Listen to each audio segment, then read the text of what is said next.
Well, Elon Musk says as an immigrant himself, he is pro-immigrant, but he also says people should not be allowed into the country if they are breaking the law. We want to do both things, smooth out legal immigration and then stop sort of a flow of people that is of such a magnitude that is actually leading to a collapse of social services, where even America's largest city, New York, is buckling under the pressure of just how many illegal immigrants are going to New York. If New York can't handle it, well, pretty much no part of the country can. So, Tommy, we now go to the lovely AOC, Alexandria Ocasio-Cortez. She had a comment. She was very upset by this. Elon Musk always seems to trigger her, by the way, and indeed he did here. What's funny about this photo? The House is holding important votes in D.C. tonight. People are scrambling to avoid a shutdown. But this Republican congressman decided to skip town to joyride with a billionaire when his own party has just a single-digit margin and needs his vote. The border isn't joyriding. You've been there. Millions right. Crossing. Yeah, I would hope that more Democrat representatives would go to the border. I think that that is needed and necessary. But I give Elon Musk a lot of credit for doing this, because there's a lot of people that watch this channel, that watch conservative media, and they know what's going on at the border. New Yorkers, they see it in their streets. They have some idea of what's going on. People in border cities and border states, they have some sense of what's going on. But the world at large, do they understand the crisis at our southern border? Sometimes I'm not sure. I would think that if people understood the magnitude, that their votes would have been a little different in the midterms. So Elon Musk live streaming this, talking about this, someone who is not a conservative, someone who is not a Republican, someone with a massive platform, owns a platform, live streaming this, talking about the realities, I think it breaks through to people that otherwise might not be receptive to this conversation. It's needed. It's necessary. Good for him for doing it. Maybe Kamala Harris could join the billionaire on a joyride next time. I would love to see that. Yes, Senator Katie Britt Dagan went on this joyride. Okay, it's a joyride. Listen to what Senator Katie Britt found on the joyride on the southern border. Because when a woman sits there and she tells you not just about being raped, but how many times a day she's raped, when she tells you about having to lay in that bed while they come in and out and in and out, it's disgusting and it's despicable. But when they tell you about finding small children who have drowned in that river, or pulling a lifeless body of a woman who is pregnant with twins, it changes the way you think about what's happening. Guys, that's not the American dream. That's an American nightmare. And I am so sick of Joe Biden lecturing us about the soul of America. Powerful.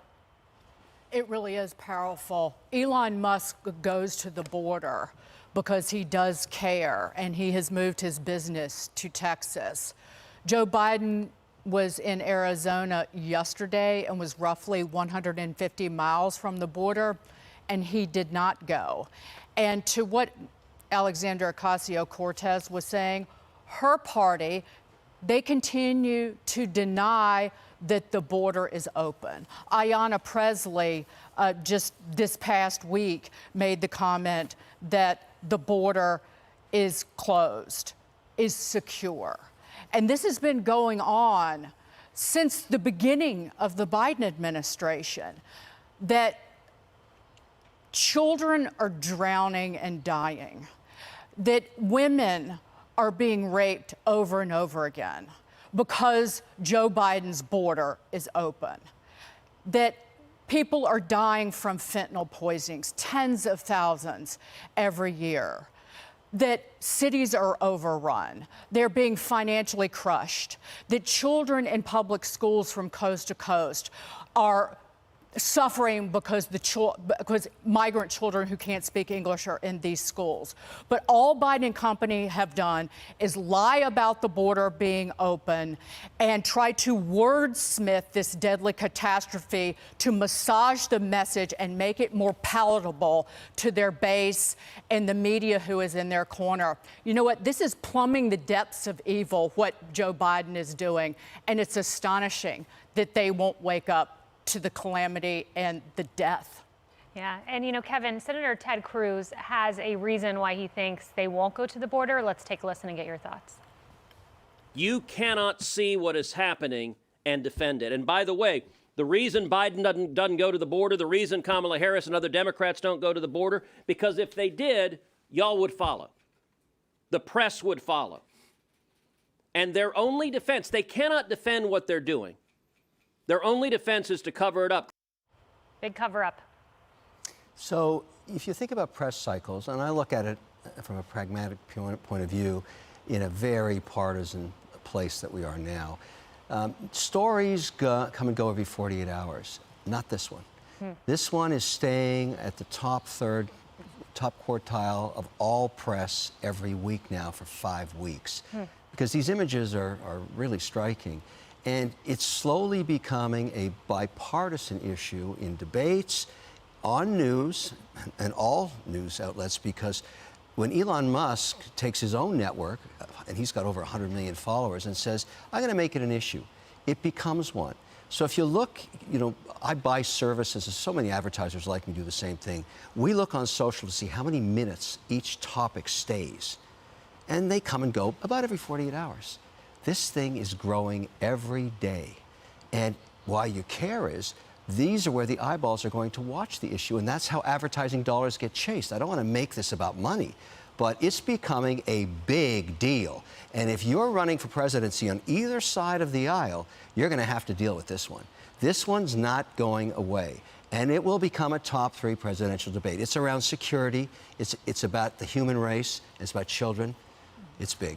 Casey, that is a fantastic point, because over the summer, the press was ignoring this. But I would agree, in the last 5 weeks, I flipped to an alternate network that normally loves to obsess over Trump legal cases ad nauseum every moment they breathe.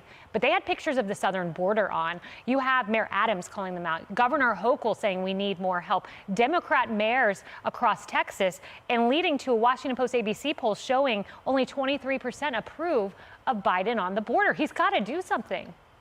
This hasn't been the narrative. They're in over their heads at this point, and now it flips. Oh, we need help. Oh, we need help. We're inundated. We have too many people. Don't send them here. We can't accept all these people. This is illegal. And to your point, this story is not going anywhere. It is still illegal. There are people still flooding the borders, flooding into here. We can't be the greatest nation in the country if we can't support these people coming in. And if we don't uphold our rules and our laws, no one's going to abide by them. They're clearly not. And we're told just to stay in our lane. But it is good that Fox and X are showing this to the American people. Yeah, you can't hide it. You used to be able to hide the border, but it's gotten just that bad.